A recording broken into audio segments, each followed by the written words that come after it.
नमस्कार दोस्तों, स्वागत है आपका। भैया आज के वीडियो में बेटा अब हम 1.4 देखने वाले हैं, जो कि कक्षा 9 का 1.4। तो इसमें जो सबसे पहला सवाल है उसमें हमें बताना है बेटा कि कौन सी संख्या परिमेय है तथा कौन सी संख्या अपरिमेय है। तो हमें सबसे पहले ये बताना है। तो चलिए देखते हैं, इस सवाल में हमें केवल परिमेय अपरिमेय बताने हैं। तो कैसे कैसे देखने हैं, देखिए। सबसे पहली चीज़, इसमें आपको क्या लगता है कि ये परिमेय होगी या अपरिमेय होगी, बताइए। मैंने इससे पहले भी आपको सवालें बताई हैं। तो देखिए बेटा, यहाँ पे आपके पास करणी है। क्या है? करणी है। और अगर करणी आपको दिखती है तो आप सीधा सीधा, मैंने बोला था, आप बोल दीजिए अपरिमेय है। क्या है बेटा? अपरिमेय है। यानी आप यहाँ पे इस संख्या को बिल्कुल लिखेंगे बेटा कि ये क्या है? अपरिमेय है। आप बकायदा इसे इस तरीके से लिखेंगे कि भैया ये क्या है? अपरिमेय है। फिर अब बात करेंगे बेटा इसके बारे में कि 3 प्लस करणी में 23 फिर माइनस करणी में 23।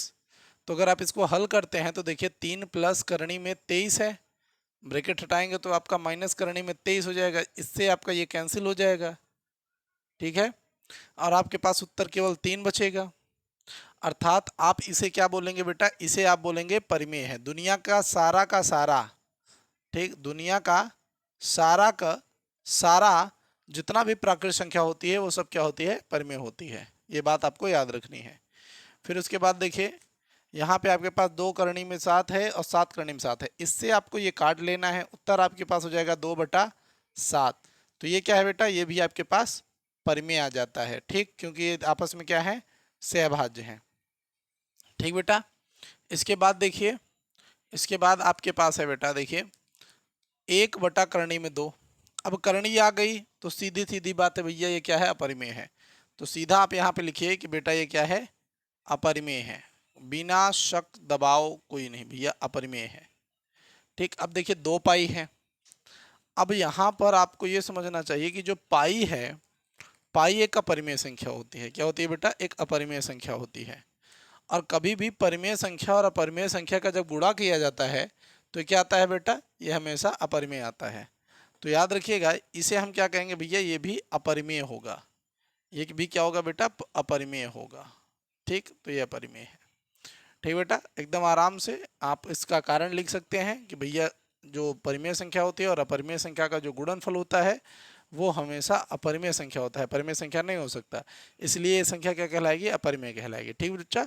चलिए देखते हैं अपना अगला क्वेश्चन। तो चलिए दोस्तों देखते हैं अपना दूसरा क्वेश्चन, जिसमें हमें व्यंजकों को केवल क्या करना है बेटा? सॉल्व करना है। तो हमें इसको सॉल्व करना है, तो हम कैसे सॉल्व करेंगे चलिए देखते हैं। तो हमारे पास जो सबसे पहला जो क्वेश्चन हमें दिख रहा है बेटा, वो क्या है? वो है बेटा हमारे पास 3 प्लस करणी में 3, 2 प्लस करणी में 2। एकदम आराम से देखिए किस तरीके से हम इस क्वेश्चन को करेंगे बेटा।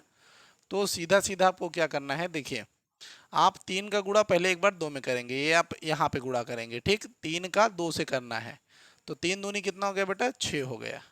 फिर एक बार आपको 3 का 2 से कर लेना है, तो 3 करणी में 2 करेंगे तो यहाँ पे हो जाएगा 3 करणी में 2, ऐसे। फिर उसके बाद अब आपको करना है इस 3 का गुणा इसमें करेंगे, तो यहाँ पे क्या हो जाएगा? देखिए प्लस है ना, दोनों प्लस हैं तो प्लस लिखेंगे। 2 करणी में 3 और फिर करणी में इसको इसको कर लेंगे तो हो जाएगा प्लस करणी में 6। तो इस तरीके से ये आपका सरल हो गया। इतना ही करना है, ध्यान दीजिएगा।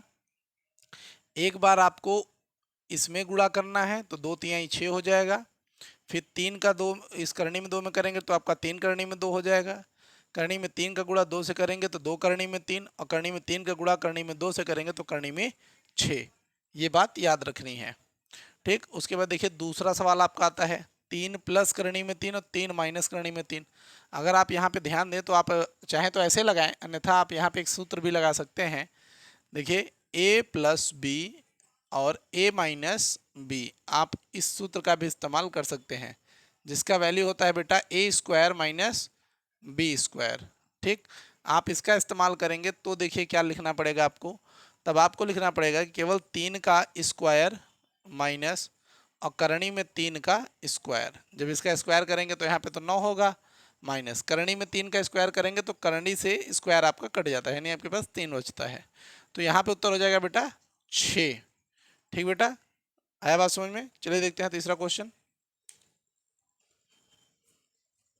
अब देखिए दोस्तों, अब बात करेंगे हम तीसरे क्वेश्चन की। तो जब तीसरा क्वेश्चन हम देखते हैं तो यहाँ पे क्या है, करनी में 5 प्लस करनी में 2 का स्क्वायर। यहाँ पे अगर हम सवाल लगाएं बेटा तो हम यहाँ पे लगा सकते हैं a प्लस बी का होल स्क्वायर, जो कि सूत्र हो जाता है a square plus b square plus 2ab। ठीक, ये सूत्र होता है, हम इसी पे रख देंगे तो हमारे पास a ये हो जाता है और b ये हो जाएगा। तो a का स्क्वायर करेंगे यानी हमारे पास भैया करनी में 5 का स्क्वायर होगा। ठीक, फिर उसके बाद हमें क्या करना है बेटा, देखिए उसके बाद हमें b है तो b हम करते हैं, तो b का स्क्वायर करेंगे तो b यहाँ पे हमारे पास क्या है, करनी में 2 है तो हम करनी में 2 का स्क्वायर करेंगे।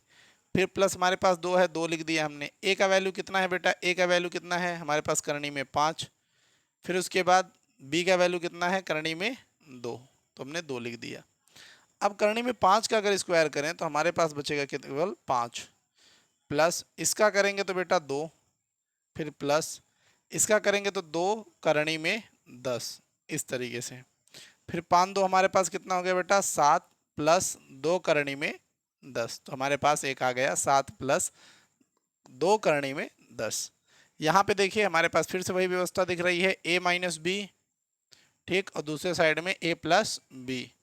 ये हो जाएगा बेटा a square minus b square. ठीक, सेम वही सिस्टम, हम a की जगह पे क्या रखेंगे बेटा 5, वो भी करनी में है तो करनी में लिखेंगे स्क्वायर, माइनस b का स्क्वायर यानी करनी में 2 का स्क्वायर, तो इसको स्क्वायर में ले लेते हैं। 5 का अगर करेंगे तो भैया 5 ही होगा, यहाँ 2 हो गया भैया, ये 3। तो इस तरीके से बेटा हमारे पास दूसरा जो है सवाल भी सॉल्व हो गया। चलिए देखते हैं तीसरा सवाल।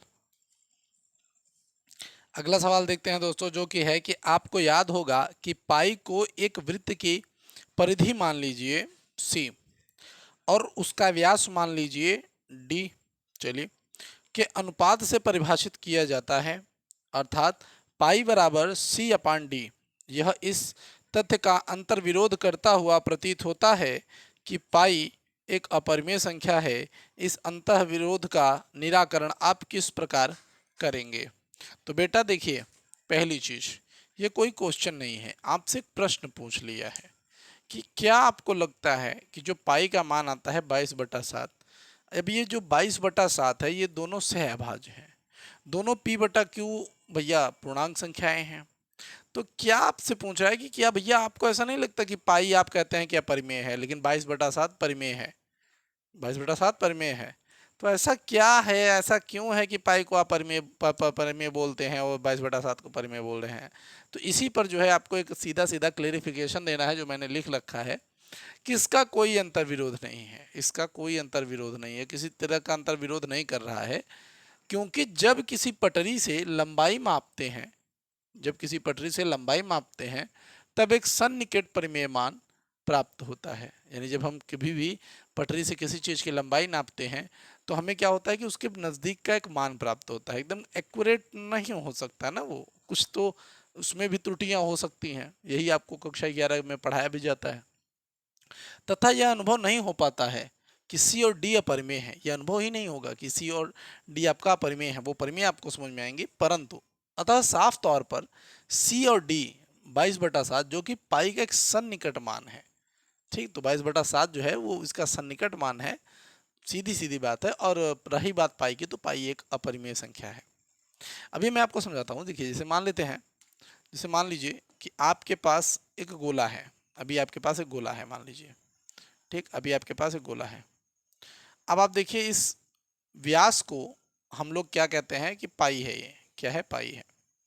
अब ध्यान दीजिएगा मेरी बात पर कि अगर आप ध्यान दीजिए दीजिए तो जो आपकी त्रिज्या होती है, जो आपकी त्रिज्या होती है, इसी त्रिज्या की लंबाई, जो त्रिज्या की लंबाई हो, अगर आप यहाँ से यहाँ तक यानी इस पूरे इस परिधि को नापेंगे, इस परिधि को नापेंगे तो इस त्रिज्या को आप जब नापेंगे तो इतना भाग आएगा, यानी 1 2 3, और जो ये कुछ पॉइंट बच गया वो होता है आपका 1 4, यानी 3.14 जो मान आता है वो इस तरीके से आता है। ठीक, आपको देखिए इसमें ये सब नहीं लिखना है, आपको बस इतना जितना मैंने लिख दिया है आप इतना लिखिए, आपका बस सही है। और ये मैं बता दूं, आपके पेपर में आने वाले सवाल भी नहीं होते, ऐसे सवाल आपको पूछेगा भी नहीं, सीधी सीधी बात है, आपको बस एक क्लू पूछ लिया कि आपको कैसा लगता है। वैसे में बात करी जाए तो ये टीचर के लिए भी कोई सवाल नहीं है, ये बस आपसे डायरेक्ट आपसे क्वेश्चन कर रहा है कि आप इसके बारे में क्या सोचते हैं। ठीक बेटा, तो चलिए देखते हैं चौथा नंबर क्वेश्चन। चलिए दोस्तों देखते हैं चौथा नंबर क्वेश्चन, जिसमें हमें दर्शाना है कि करनी में 9/3 करनी में 9.3 को हमें संख्या रेखा पे दर्शाना है। तो कुछ नहीं करना, बस देखिए क्या करना है आपको। आप एक संख्या रेखा इस तरीके से बना लीजिए सीधा सीधा। फिर उसके बाद अब आपको करना है क्या है कि आप 9.3 सेंटीमीटर या इतनी इकाई का एक जो है आराम से बना लीजिए लाइन। तो यहाँ पे मान लेते हैं कि यहाँ पे आपका आ रहा है, ये पूरी लाइन आपकी यहाँ तक आ रही है। ये आपका एक मध्य बिंदु हम मान लेते हैं O, ये आपके पास मान लेते हैं हम A। ठीक, उसके बाद बेटा इसे हम मान लेते हैं आपके पास B। ठीक, और ये आपकी जो यहाँ से यहाँ तक की जो दूरी है उसे बेटा हम मान लेते हैं कि ये आपकी 9.3 इकाई की दूरी है, जिस इकाई की दूरी आप माप कर इसे बनाना चाहें।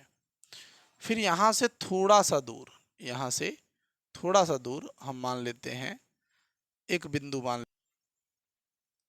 तो इस दूरी को हम C मान लेते हैं। ठीक, अब हम क्या करेंगे कि हम AC को जो है त्रिज्या मानकर यहाँ से ऐसे करके एक जो है अर्धवृत्त बना लेते हैं, जो कि यहाँ पे आके A पर मिलेगा।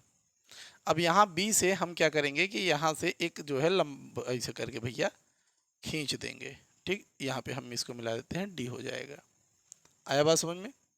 अब हम क्या करेंगे कि D को ही हम चाप मानकर यहाँ से जब हमें ऐसे करके खींचेंगे तो हमें एक नया बिंदु प्राप्त होगा E, और यही जो E है यही हमारे पास 9.3 होगा करणी में।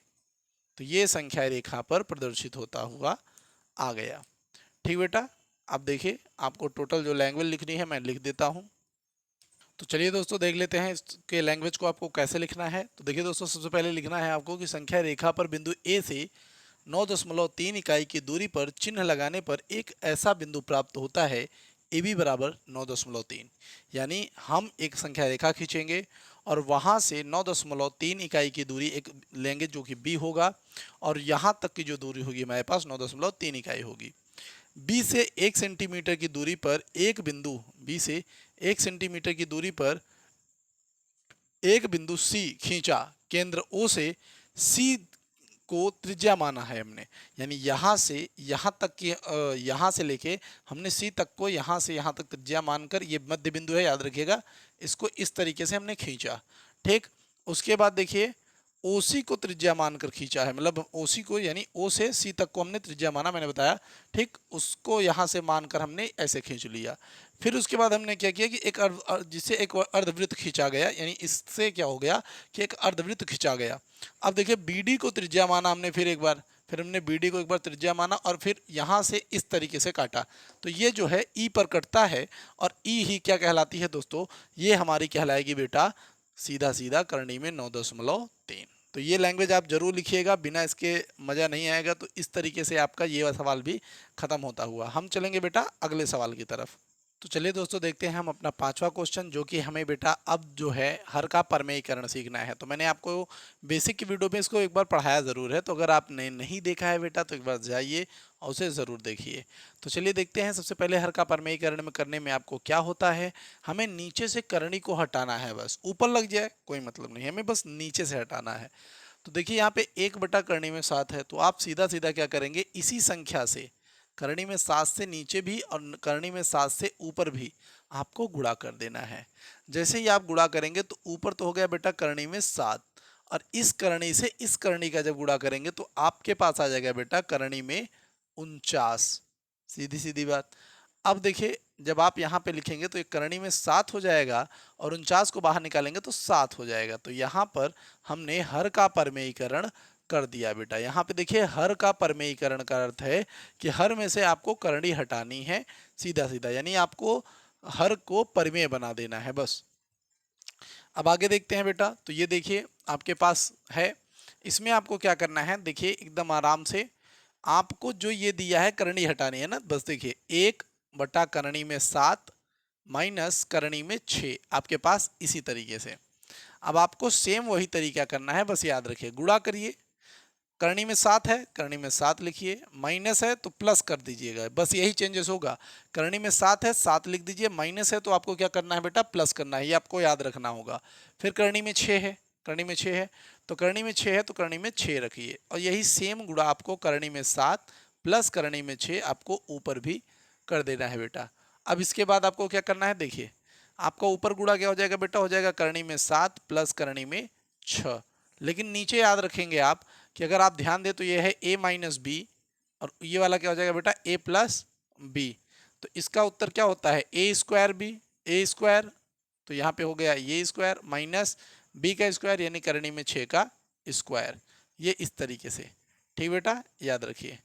अब इसको अगर आप लिखते हैं, ये तो आप यहाँ पे लिख दीजिए, अगर आप इसको लिखते हैं तो क्या हो जाएगा, ऊपर तो आपके पास ये है करनी में 7 प्लस करनी में 6 बटा, यहाँ पे हो जाएगा 7 का 7 हो जाएगा, माइनस हो जाएगा यहाँ पे 6, तो यहाँ पे आपके पास हो जाएगा करनी में 7 प्लस करनी में 6 बटा 1। ठीक बेटा, एकदम आराम से इस तरीके से आप इसको कर सकते हैं। ठीक, अब आगे देखिए, आगे देखते हैं। अब देखिए यहाँ पर आपको क्या करना पड़ेगा बेटा, अब यहाँ पे आपके पास गुणा में है तो आपको यहाँ पे करनी में 5 ही लिखना है, माइनस कर दीजिए बस करनी में 2, और सेम यही गुणा आपको ऊपर भी करना है, करनी में 5 माइनस करनी में 2। इससे क्या हो जाएगा बेटा, ऊपर की तरफ आपके पास करनी में 5 माइनस करनी में 2 ही होगा, नीचे हो जाएगा बेटा करनी में 5 का स्क्वायर माइनस करनी में 2 का स्क्वायर। इससे आपके पास हो जाएगा करनी में 5 माइनस करनी में 2 बटा, यहाँ पे हो जाएगा बेटा आपके पास 5 माइनस 2, यानी आपके पास वैल्यू हो जाएगा करनी में 5 माइनस करनी में 2 बटा 3। तो आपके पास ये वैल्यू हो जाएगा। आगे देखते हैं बेटा चौथा नंबर क्वेश्चन जो कि हमारे पास दिया हुआ है कि भैया ये, ठीक, तो आप यहाँ पे क्या करना है बेटा कि आपके पास है कि करनी में 7 माइनस 2, ठीक, तो आपको गुणा करना है सेम इसी तरीके से, करनी में 7 माइनस 2 था, यहाँ पे आपको यहाँ पे प्लस लगा देना है, सेम यही गुणा होगा, करनी में 7 प्लस 2, ऊपर क्या आएगा भैया, करनी में 7 प्लस 2, नीचे क्या आएगा देखिए, 7 का 7 से करेंगे तो भैया यहाँ पे 7 हो जाएगा, 49 हो जाएगा ना, माइनस 2 का स्क्वायर करेंगे तो यहाँ पे 4 हो जाएगा। उत्तर आपके पास आएगा बेटा करनी में 7 प्लस 2 और ये 3। तो ये रहा बेटा आपका संपूर्ण 1.4 का हल। तो दोस्तों वीडियो कैसी लगी ये ज़रूर बताइएगा, हम आपके लाइक्स एंड कमेंट का इंतज़ार कर रहे हैं, और आप कहां से हैं ये ज़रूर बताइए। हम मिलेंगे आपसे अगली वीडियो में, तब तक के लिए जय हिंद, जय भारत, वंदे मातरम, जय हिंद।